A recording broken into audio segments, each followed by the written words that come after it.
So the next camera rig we're going to do is the dolly camera rig.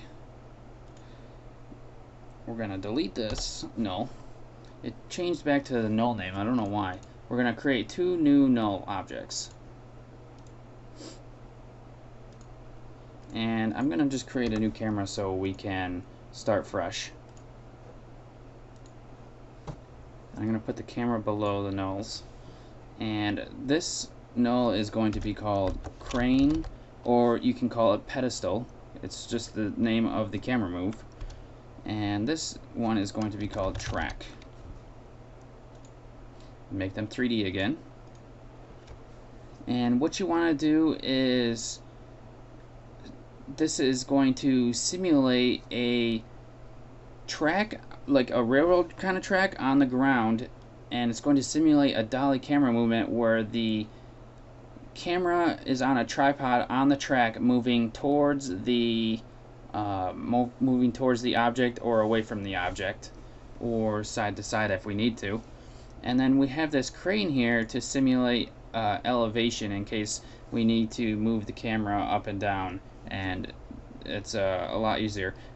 If you have ever seen like a football game and they have that eye in the sky camera where it like kind of like can move up and down or forward and backwards without having to move around, it's kind of like using that. So that's what this camera is pretty much like. So we're going to put these nulls on the same exact position as the camera. So let's copy the position keyframes here, and these two keyframes are already the same as the other null position keyframes, so all we need to do is the z-axis there. And if we look in the custom view here, or the top view here, we can see that this is the null and then this is the camera, and then they're the same spot. Now we can parent the camera to the crane and parent the crane to the track. So this is how it should look down here. So camera to crane and crane to track. Now we can use our null objects here and animate the position values to get to where we need to be. So let's move our track in, and you can see we've got a tracking movement going in, just like if you would animate on the camera, except for now we don't have to worry about motion paths on the camera.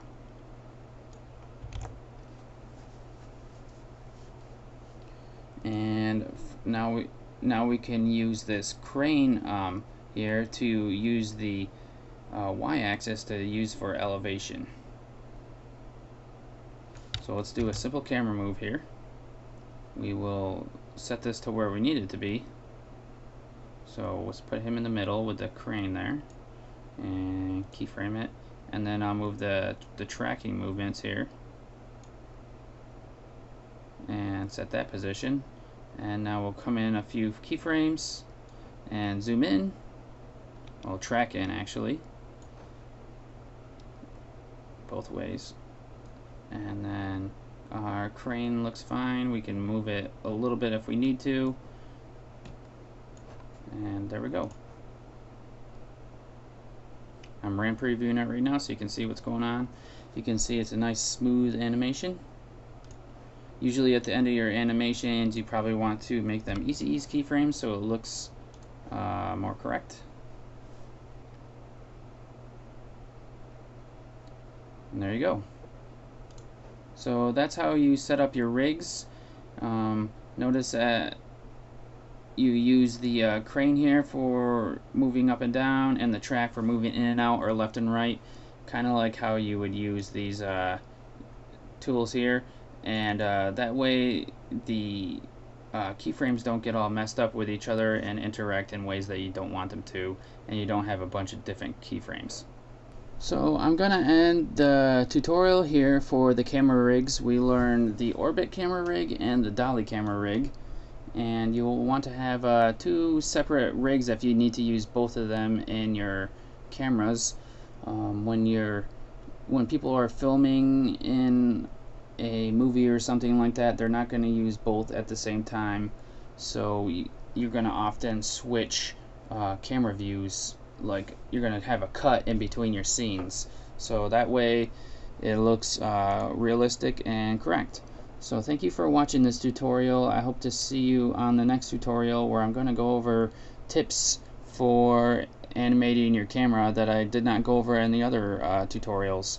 So thanks for watching. See you guys in the next one.